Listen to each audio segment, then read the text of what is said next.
Bonjour à tous et bienvenue dans ce petit hors-série qui sera consacré à la critique de Jurassic World The Fallen Kingdom et qui sera donc rempli de spoilers. Donc si vous n'avez pas vu le film et que vous n'avez pas envie d'être spoilé, je vous conseille d'arrêter la vidéo maintenant et de revenir plus tard. Pour les autres, si vous n'avez pas vu le film mais que vous en foutez d'être spoilé, eh ben on y va. Donc comme on l'avait vu dans la bande-annonce et dans les teasers, en gros résumé, l'île va exploser parce que comme par hasard elle a été construite sur un volcan en activité, ce qui est la meilleure idée du monde d'ailleurs, et du coup il y a un petit groupe qui s'organise pour délivrer les dinosaures. Sauf que, manque de bol, l'équipe menée par Claire se fait mener en bateau par l'équipe qui est menée par les héritiers de Hammond. Je sais pas trop si on peut les appeler comme ça, mais apparemment ils bossaient avec au départ avec un vieux comme lui qui a disparu jusqu'à revenir dans l'épisode de Jurassic World Fallen Kingdom, parce qu'on n'en entend pas parler pendant tout ce temps-là, puis il pop comme ça maintenant. Donc voilà, et du coup j'ai même oublié son nom, je crois que c'est Leeson ou Leeson, enfin bref, on s'en fout, parce que vraiment on s'en fout. Et donc du coup ces héritiers de Hammond vont en fait utiliser Claire, donc l'ancienne directrice de Jurassic World, et Owen Brady pour capturer Blue, qui se laisse pas du tout faire, puisqu'elle est capable de flairer les équipes et tout à 200 bornes, sauf qu'ils ont absolument besoin d'elle pour sa capacité à obéir à la main de l'homme, dans le but de créer tout simplement une arme de guerre, l'Indoraptor, qui est une espèce d'Indominus Rex miniature qu'ils pourraient utiliser dans le combat. Et donc ces gens-là ont la meilleure idée, encore une meilleure idée, c'est de ramener tous les dinosaures sur le continent, dans leur manoir. C'est-à-dire que tu as des bestioles qui sont hyper dangereuses, qu'est-ce que tu vas faire? Tu vas les caser dans ton garage. Hein, c'est la logique, tu vois, moi je stocke des éléments radioactifs dans mon garage en ce moment, hein, c'est pareil, c'est le même délire, hein, c'est pareil, quoi, j'ai une arme. Et du coup, forcément, ils ont créé l'Indoraptor avant même d'avoir intégré la génétique de Blue pour le rendre docile. C'est-à-dire qu'ils ont créé une arme qu'ils ne peuvent absolument pas contrôler, alors que je pense que créer un dinosaure comme ça va quand même coûter une blinde.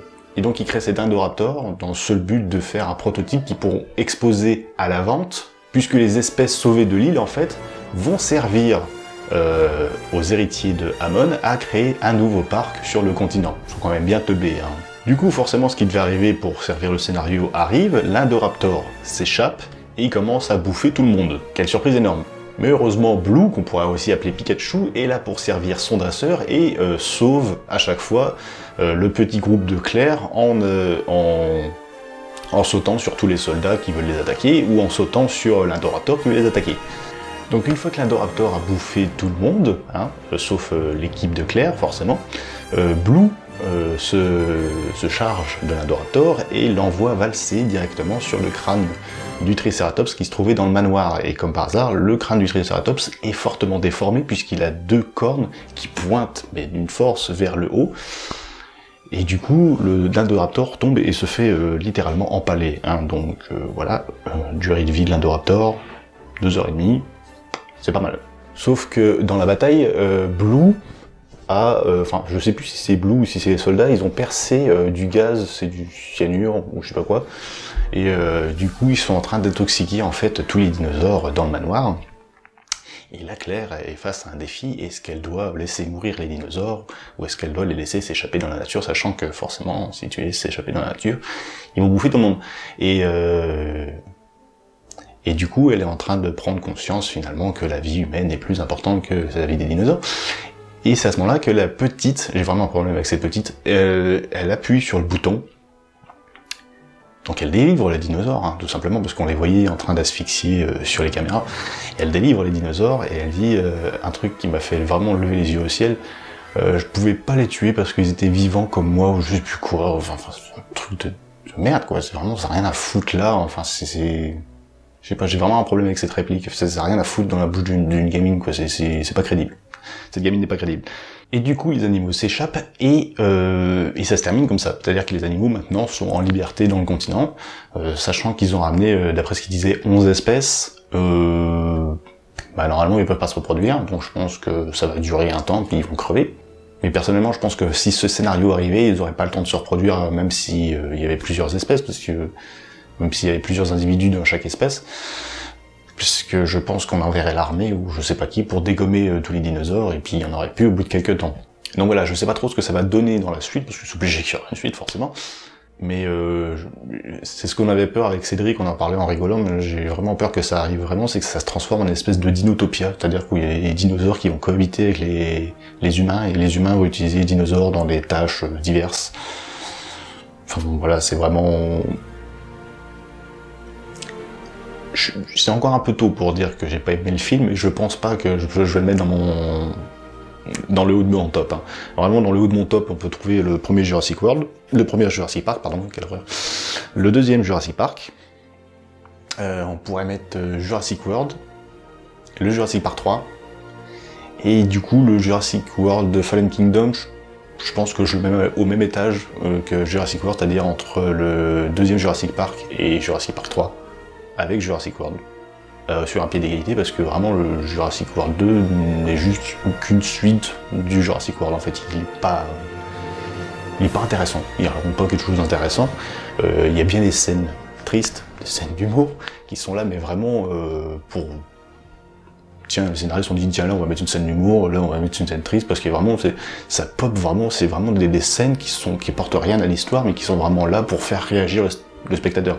Il y a une scène vraiment en particulier, qui du coup m'a fait chialer, mon enculé, c'est quand l'île explose en fait, et il commence à partir de l'île, et là, je vais pleurer, et là il y a un brachiosaure, c'est con, il y a un brachiosaure qui se trouve juste sur le port en fait, et tu le vois disparaître dans la fumée, et il s'élève. Et ils s'élèvent comme dans le premier Jurassic Park, ils reprennent la scène et reprennent la pose du premier Jurassic Park, comme ça en flanc. C'était la scène d'ouverture du premier Jurassic Park, c'était vraiment la première fois qu'on voyait un dinosaure, en fait ils reprennent cette scène-là et tu vois le brachiosaure qui disparaît dans la fumée comme ça, emporté par la lave et tout. Et ça servait à rien en fait, ça servait juste à faire chier tes spectateurs, ça apporte rien à l'histoire, et je vous déteste pour ça. Ouais, il y a plein de scènes d'humour aussi, des scènes d'humour, c'est vraiment des scènes... Il y a une scène aussi avec Owen Brady, où il se fait... c'est au moment où il capture Blue, en fait. Il retrouve Blue, et ils se font encercler par des soldats, et cette scène-là, on la voit dans la bande-annonce d'ailleurs, et il dit, rappelez vos hommes et tout, je vous avais dit d'intervenir que quand je vous donnerai le signal, et forcément, Blue va s'attaquer à un des soldats, et elle prend une balle. Donc elle tombe, elle est à moitié en train de crever, et Owen s'énerve contre le chef des soldats, je sais même plus comment il s'appelle non plus, et il le neutralise avec une fléchette tranquillisante. Du coup, Owen n'est pas mort, il est juste à terre, et les soldats se barrent et le laissent là. Sauf que la lave arrive, et du coup, il est obligé de se débattre, à moitié amorphe. Bon, ça donne une scène un peu pathétique, en fait, où t'as des bras, en fait, qu'il essaye de se barrer comme ça. Il se fait même lécher par un espèce de marginocéphale, alors j'ai même pas eu le temps de savoir ce que c'était comme bestiole, hein. C'est un cératopsien, donc c'est la même famille en fait que tous les tricératops, les choses comme ça. Sauf que celui-là n'a qu'une corne, et il a une grande collerette avec 2 trous dedans. Mais du coup, je me rappelle plus du tout du nom de l'espèce, parce que je sais pas vraiment mon rayon, les dinosaures américains. Je sais même pas s'il est américain d'ailleurs. Et tu le vois lécher en fait le visage de Brady qui essaye de se débattre pour partir de la lave. Enfin voilà, ça donne des scènes un peu rigolo comme ça, mais qui n'apportent rien à l'histoire en fait. C'est juste des petits points comme ça là, d'humour, de tristesse.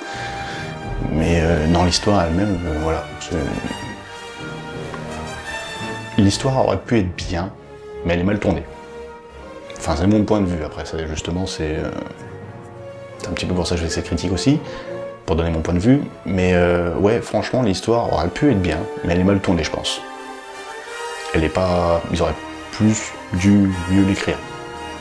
Comme moi dans mon texte d'ailleurs, là, parce qu'il n'y a pas de texte hein, forcément, donc c'est pour ça que j'invente des mots, j'invente des phrases. Donc voilà, c'était ma petite critique sur Jurassic World 2. On va revenir à des épisodes plus classiques la prochaine fois. Il y aura un Paleo World qui va venir assez prochainement sur la paléontologie, en thème assez proche d'ailleurs de Jurassic Park, hein, donc c'est assez facile comme ça de savoir de quoi ça va parler.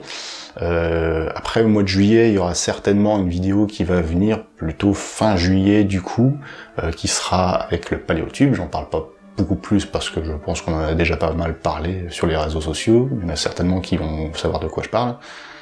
Et ensuite, il y aura un autre Paleo World qui va venir après ça, qui sera cette fois-ci sur la géologie, et plus exactement sur un élément, l'or. Ciao.